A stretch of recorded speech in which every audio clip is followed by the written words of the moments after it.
sessions. And how to end sessions we will see in several minutes. There are different kinds of different methods to end these sessions, but I will show you soon. At first I want to tell you another very interesting technique you can use. This technique is you use the same routine as we have seen now, but at first you in the pre-talk you ask your client where he or she feels the emotion. Maybe someone has a fear, anxiety, and then you say, okay, where do you feel it in your body? And a lot of people say, okay, I feel it here, I feel it here, I feel it here. And in the session, you work especially at these points. Your client has told you before where he or she feels the feeling in the body. Okay? It's a very you can treat anxiety, fears, several problems, tension, and in the session you just stimulate these areas in which your client feels this problem. Okay? Just try it out, you will see you have great results. Old techniques, but work very, very well. Okay? But you can also use this technique to work with groups. And you will see that this technique in groups works better than with single persons. It's always the same. Hypnosis works better in group work than in single sessions. Is because I think it's maybe a kind of field which is built up between the members, or they are feeling more secure if others are there in the room. And the groups should not be too large, but I think it's no problem to work with up to 10-15 people. I have worked with groups up to 16 people, and it worked very well. But at first start with smaller groups that you really can handle and control it. Maybe if sometimes there is a mesmeric crisis, that you can handle the situation with one single person better, and you have to control the rest of the group too. Maybe you have an assistant or two, then it's no problem. Okay. The next point is how to end a session. We are in trance and we don't use words. But of course we can use words to end the session, because when the work is done we cannot disturb the work, and so we can use any hypnosis ending script we have. You will know several techniques to end a hypnosis session. I'm gonna count to 3, to 5, and then you're awake and whatever. But a better way would be that you talk with your client in the pre-talk, that you tell them that they can stay in this state, how long they need to stay there, that the work is done, so that they bring them back themselves. Okay? And the problem is, it's possible that it will take hours that the whole work is done. If you have the time to, it's no problem. But if you don't have, if you have the next client, you have to say, okay, you stay in this state before a session. You talk to your client and you tell them, you'll stay in the state until the whole work is done, but you get out after 1 hour, that you have a limit. And you will notice that your clients will feel it. They notice it by themselves, that it's time to get out of the state, that the work is done.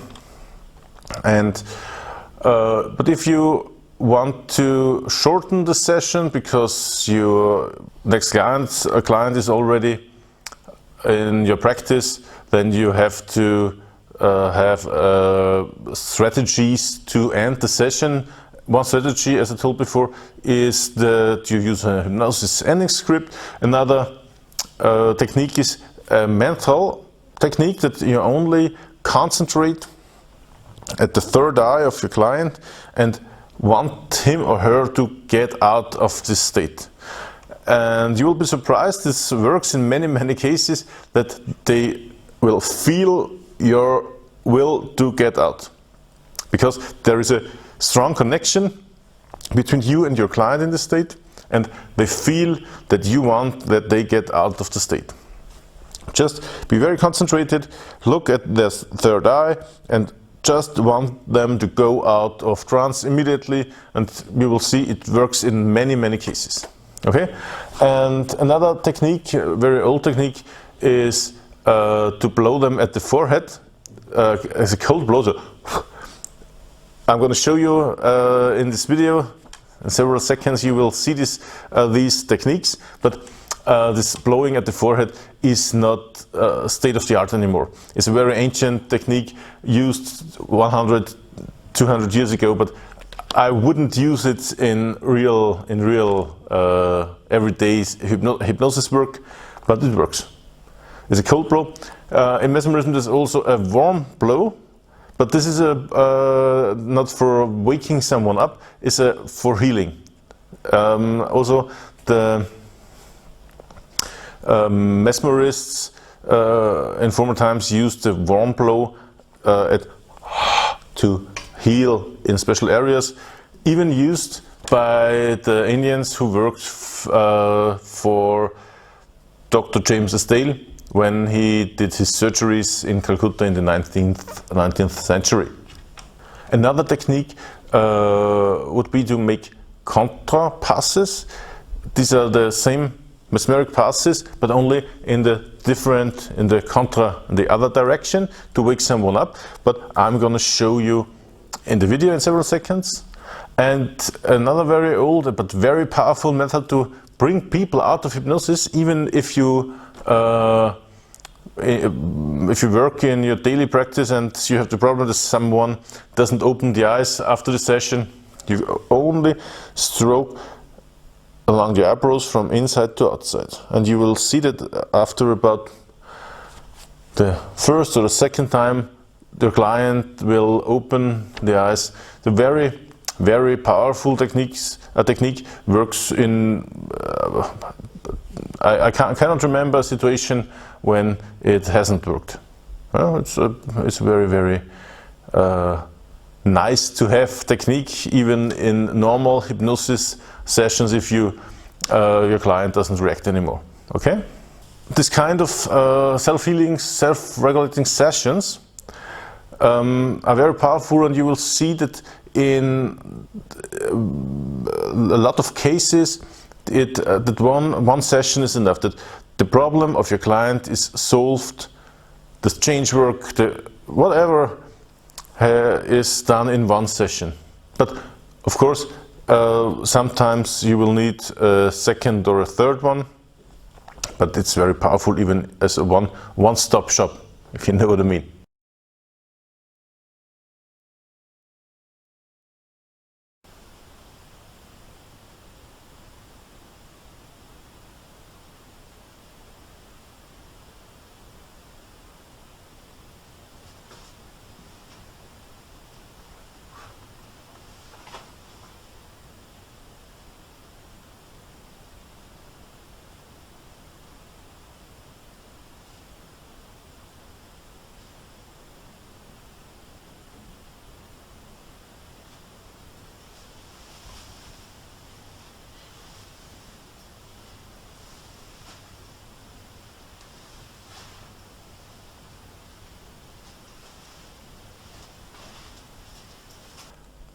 That was the lesson about the self-healing state, how to reach a deep trance and self-healing state by using the hypnotic points and touches.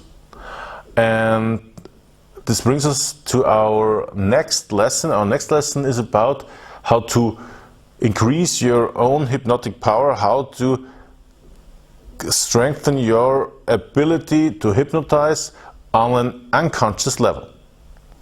Because I think at a conscious level, you have already learned to hypnotize. And now it's important to learn how to increase the unconscious hypnotic power. See you in the next lesson, how to increase your personal hypnotic power.